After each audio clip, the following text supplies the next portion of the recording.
Welcome to Trading Lounge in the S&P 500 for the 3rd of July on the 4-hour chart here.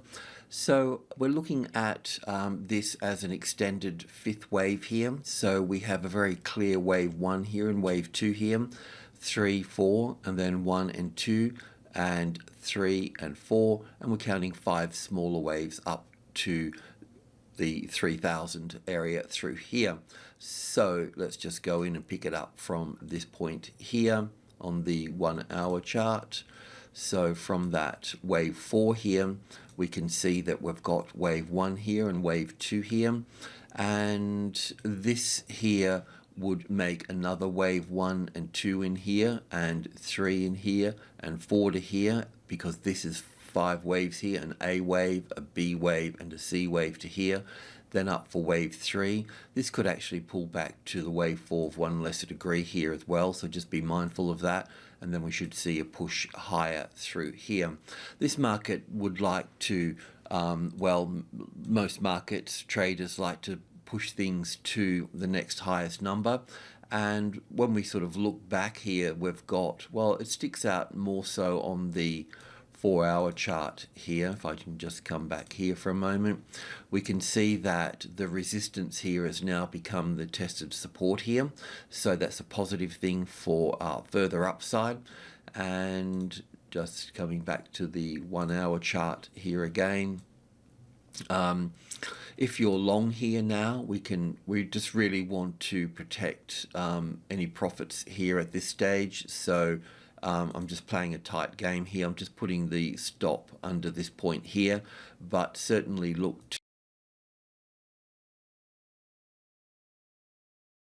to either take part profit here on a new high here, because if wave 4 comes back, it can come back to this space here and you'll be back there again.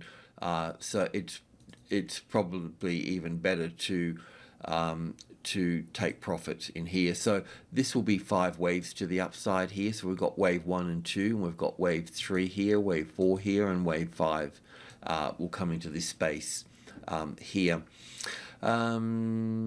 Let me just, is there anything sort of else to add to this here? This leg here could also be counted differently as well. If I just come over to the, just in case you have another count here, this is just a tick chart, and it's on 20 ticks. So from this wave 4 here, it's possible to count it this way as well, so we just need to be a bit mindful of this. So wave 1 here and 2 here, and then all of this here with an extension in the 5th wave here for wave 3, the A, the B, and the C for wave 4, and then going up for 5 waves here, which would be wave 1's already in play here. I'd need to double check that. This structure's not finished yet, so this can move up higher here into the 80. So we're in group 2 here, Sub-Group 2, which is 65, 72, and 80. There's a lot of other important numbers in here that make this up, but this is just the skeleton of that group. So we should see that push up here higher to this. Wave 4 can come back here, just in case you wanted to refine things a little bit. So this is just another count here. It would still want to push up. I don't know. It doesn't look like it would want to based on what we've got here, but markets just like to push up to higher numbers. There's another thing that I need to explain here as well. If I go back to the 4-hour chart here, just to confuse things a little bit more. So we've got this extension in the 5th wave here. This may prove right or it may prove wrong. I mean, the main point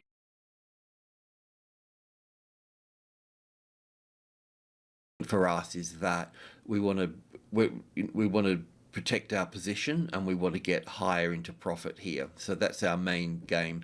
So in terms of the Elliott wave is basically is good for giving you the direction of the market. So we know that the direction is up. That's the main point. We may not always get it right, but following those impulse waves in a particular direction enables us to make a profit, and that's what we want to do.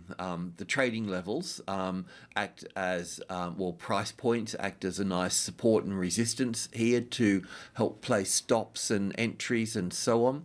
But in terms of counting, people can have different counts, and that's okay. It all becomes clear in hindsight, and it is a bit of a guessing game. But like I said, as long as we follow these 5 waves, so we've got 5 waves in here, we've also got another 5 waves in here, but that doesn't mean that this is the right count. You know, we could have this wave 1 here, for instance, up here.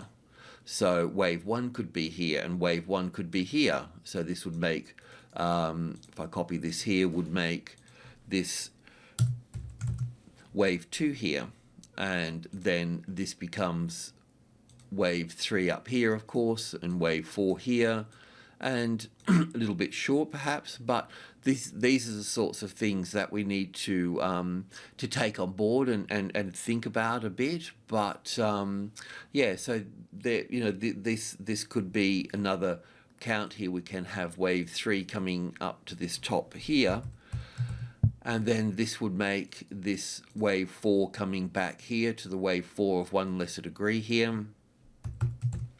So there's a variety of things that can play out here, but sometimes we don't always know, and it's okay not knowing. We just need to make money from the markets. The aim of trading is to win, basically, you know, to take money off the table.